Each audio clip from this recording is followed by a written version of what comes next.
नमस्कार. SP food सेवाच्या पहिल्या cooking व्हिडिओमध्ये तुम्हा सर्वांचं मी स्वागत करतो.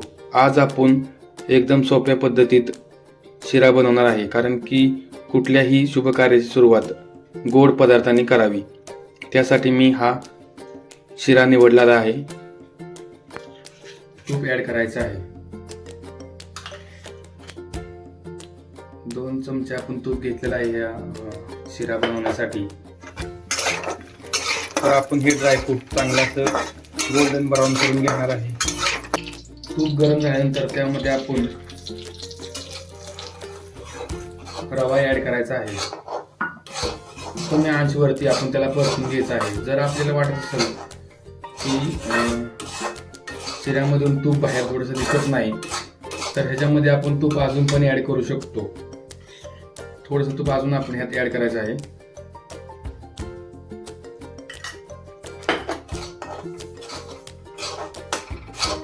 तूप थोडं जास्तच घेतलं होतं मी, कारण की प्रत्येकाच्या घरी चमचा असा वेगळा असतो की पूर्ण समजत नाही की कुठला चमचा वगैरे. आपण तर सांगतो 2 चम्मच ॲड करा वगैरे, तर आपल्याला पण थोडंसं समजतं की आपण किती तूप घेतलेलं पाहिजे. जास्त पण तूप थोडंसं घेऊ शकता तुम्ही, पण आपल्याला तेवढी तुपाची गरज नाही आहे.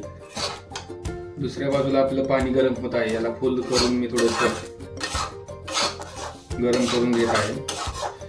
पाण्याच्या जागेवरती आपण अजूनही त्याच्यामध्ये दूध पण आपण ॲड करू शकतो.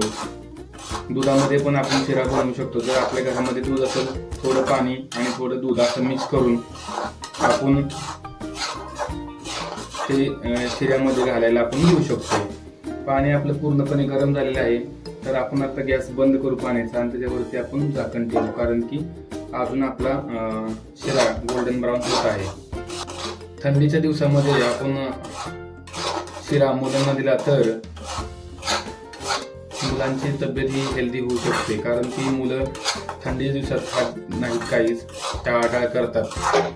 त्याकरता त्यांना आपण हा शिरा हा बेस्ट ऑप्शन आहे. आपण त्यांना तो बनवून देऊ शकतो.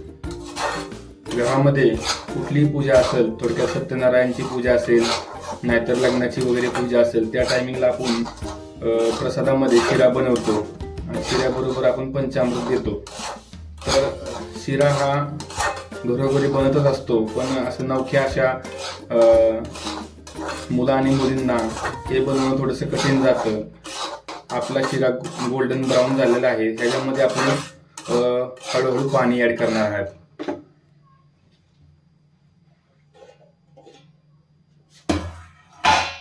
पूर्णपणे हे गरम झालेलं पाणी आपण ह्याच्यात हळूवार ॲड करायचं आहे, कारण गडबड करायची नाही आहे. द्यायचं अजिबात नाही आहे, काय टेन्शन घ्यायचं नाही आहे. जो कढाईच्या आजूबाजूला लागलेला रवा आपण काढून घ्यायचा आहे. तर आपण चांगला असा परतून घेतला आहे. त्याच्यामध्ये आपण आता साखर ॲड करायची आहे.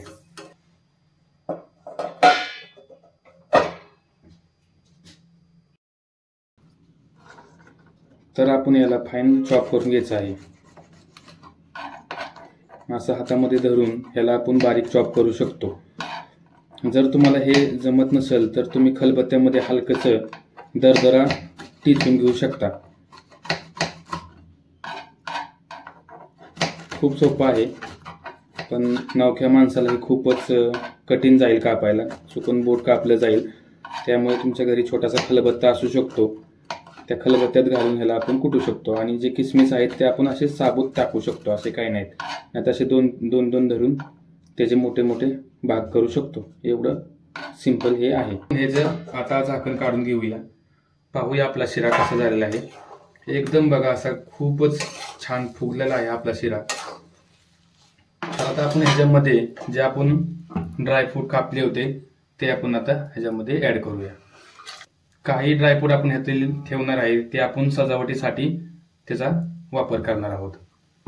तर हे ड्रायफ्रूट ह्याच्यामध्ये ॲड केल्यानंतर परत एकदा चांगला असा परतून आपण शिरा घ्यायचा आहे.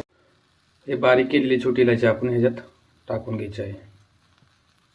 सुंदर असा शिरा आपला बनवून झालेला आहे. जर तुम्हाला हा शिरा आवडले असेल तर तुम्ही लाईक, शेअर आणि सबस्क्राईब करा. अयो ये देखो कट करके कितना बढ़िया हो रहा है, ये देखो, देखने से पता चलेगा कैसा बना है, ये देखो।